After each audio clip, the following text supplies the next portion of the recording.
Brasil do Lula é o Brasil do PAC de R$1 trilhão, investimentos que vão revolucionar a nossa infraestrutura, vão melhorar a vida do brasileiro. O Brasil do Lula é o Brasil das viagens internacionais, dos palácios, da realeza. Mas o Brasil nosso é o Brasil em que hoje, nessa terça-feira, falta luz em 18 estados. É o Brasil em que os semáforos de São Paulo, por exemplo, que já não funcionam normalmente, ficam ainda mais prejudicados. O nosso Brasil é o Brasil que ainda lida com tudo, falta de saneamento, falta de educação e tantos outros desafios elementares que o mundo minimamente moderno já superou há muito tempo.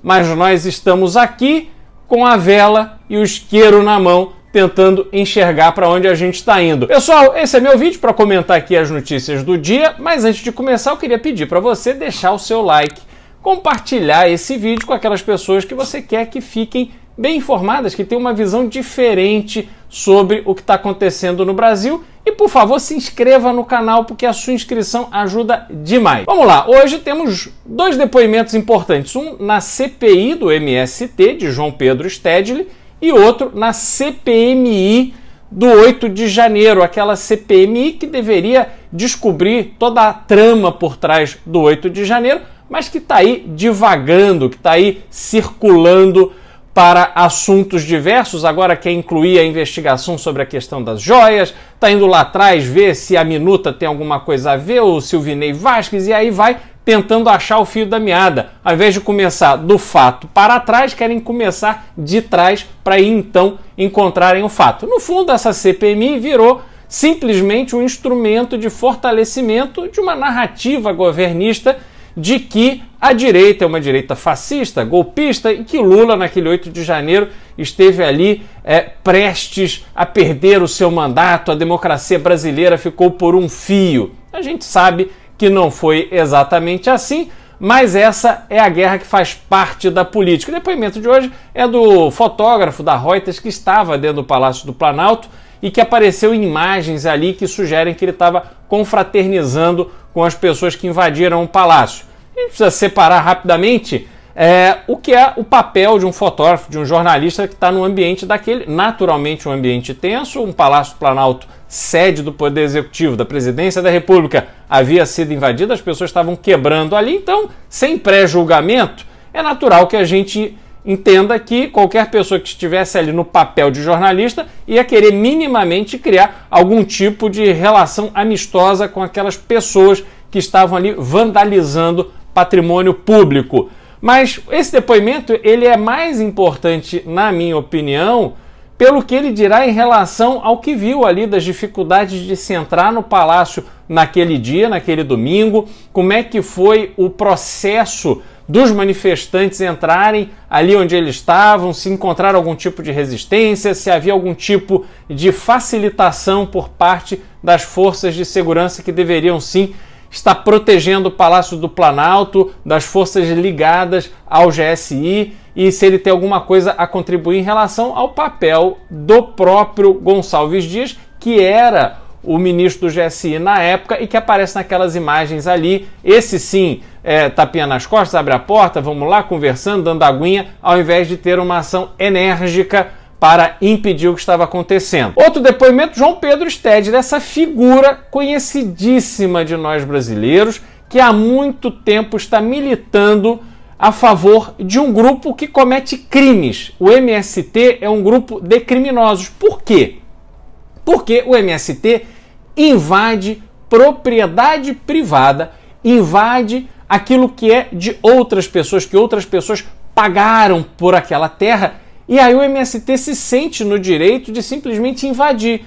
Com qual justificativa? Nenhuma dessas que eles dão é verdadeira. Dizem que não invadem terras produtivas. Mentira! Invadiram terras da Suzana, invadiram outras terras produtivas sim, e eles invadem a terra pela confusão, invadem para pressionar politicamente, para se justificar como um movimento que precisa ter apoio da sociedade. Olha, eu fico assim enojado de ver essa turminha da elite de São Paulo, Rio de Janeiro, essa turma que nunca lavou uma muda de roupa, que não sabe o que é fazer a cama em casa e que fica aí circulando com o bonezinho do MST, indo para festa de bacana com o bonezinho do MST, fazendo viagem internacional de primeira classe com o bonezinho do MST. Essa turma não entende, essa juventude não entende o que é o problema brasileiro de verdade.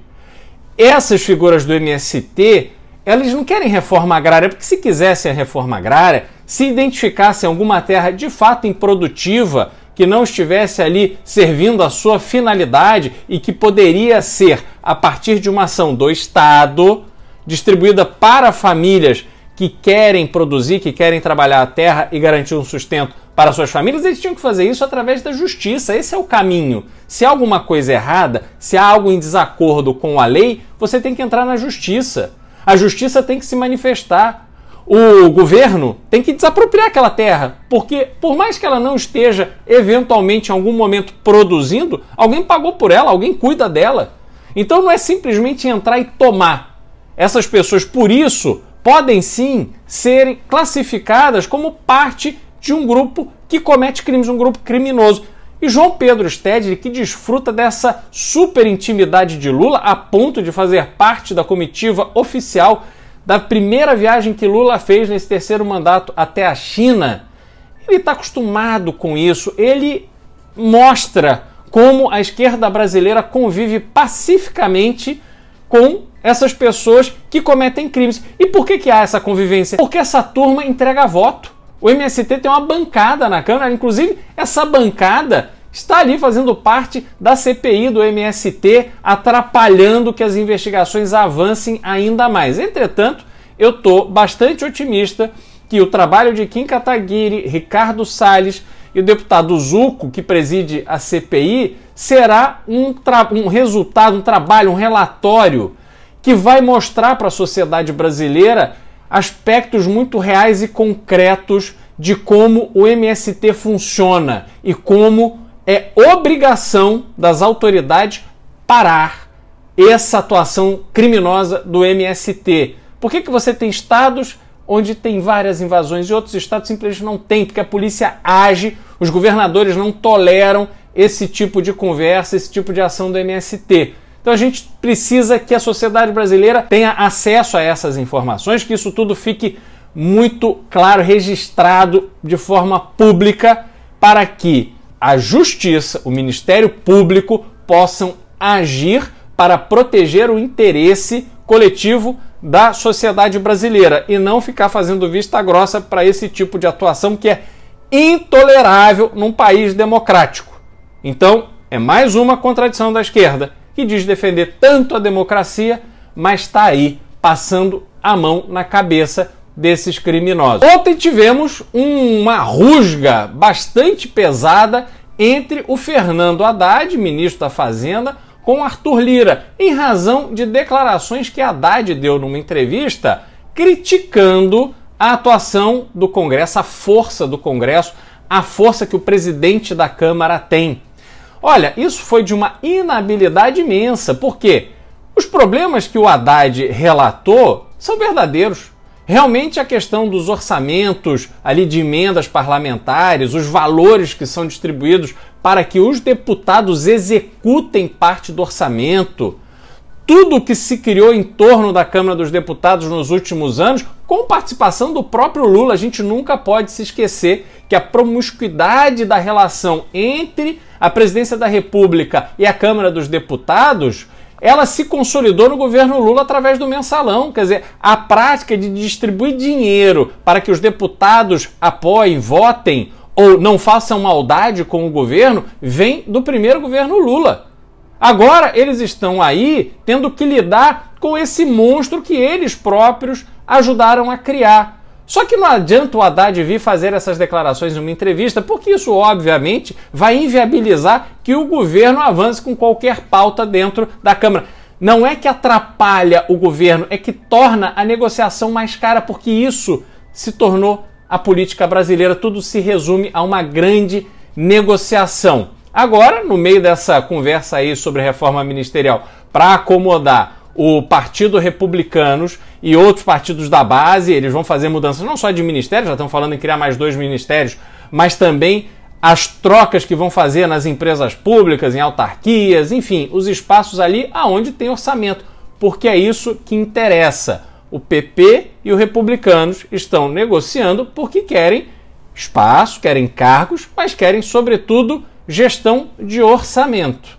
Então, a gente sabe que essa negociação para o governo, diante da tensão criada pelo Haddad, ela fica mais cara, porque se não resolver esse problema, o governo simplesmente não anda e vai ficar fazendo o que fez na reforma tributária, surfando ondas que são geradas pela própria Câmara. A reforma tributária foi pautada, foi trabalhada pelo Arthur Lira, não foi trabalhada pelo governo, mas o governo viu que essa parada o Arthur Lira ia ganhar e resolveu dizer que ele é o governo que fez o governo Lula, o terceiro governo Lula, é o governo que conseguiu fazer a reforma tributária. Mentira, como tantas outras mentiras que a gente vê esse governo contar, mas enfim, essa é a realidade. É nisso que se resume atualmente a política brasileira. Isso terá que ser mudado, a gente não vai resistir como país, como nação, sobretudo uma nação que vai avançando na sua consciência política, com erros e com acertos, isso é natural, isso faz parte do processo, mas nós vamos ter cada vez mais maturidade política, mais conhecimento político, a informação chegará cada vez mais às pessoas que estão ali enxergando, finalmente, que tudo aquilo que é decidido em Brasília, tudo aquilo que é decidido nas assembleias legislativas, nas câmaras de vereadores, impactam as nossas vidas. E por isso é tão importante que a gente vote com consciência, que o nosso voto seja de qualidade, mas que, sobretudo, a gente cobre aqueles que foram eleitos. Pessoal, por hoje é isso. Vamos embora que amanhã tem mais.